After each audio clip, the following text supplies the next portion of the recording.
আসসালামু আলাইকুম। ওয়ালাইকুম আসসালাম। চাচা, আপনাকে আমি 2 দিন ধরে খুঁজতেছি, আপনি কই গেছিলেন? আরে বাবা, ওই উত্তরপাড়া চা খাইতে গেছিলাম।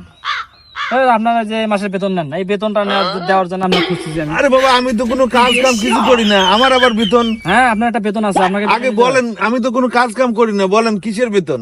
বেতন না, কার সংসারে অশান্তি লাগে তা আপনি সবগুলো জায়গায় ক্লিক লাগাইতেছেন। কার বউ কার সাথে পালাই গেল, কার সাল হোন্ডা কিনতেছে, কার সাল বাড়ি করতেছে, হ্যাঁ সবকিছু তো খোঁজ খবর নিয়ে বেড়াচ্ছেন। এর একটা বেতন আছে তো, এই বেতনটা দেওয়ার জন্য আসছে। আপনার তো কোনো কাম কাজ নাই, এটা একটা আমার বড় ধরনের কাজ। এর লাগে বাবারে, আমি এটা সত্য কথা যদি বলতে গেলে, যদি এটা যদি গিয়া হয়ে যায়, বেতন নেওয়া লাগে, তাহলে একটা কথা হলো? আমি তো সবগুলো বর্ণনা করে দেই, সে কি করতেছে না সেদিন করতেছে। যে আমার সংসারে আপনি অশান্তি লাগা দিয়ে আসলেন মিথ্যে সাক্ষী দিয়ে, তার বেতন দেওয়া লাগবে না? ধরেন বেতন নেন আপনি। মিথ্যা সাক্ষী না, ওটা ওটা ওটা উচিত কথা।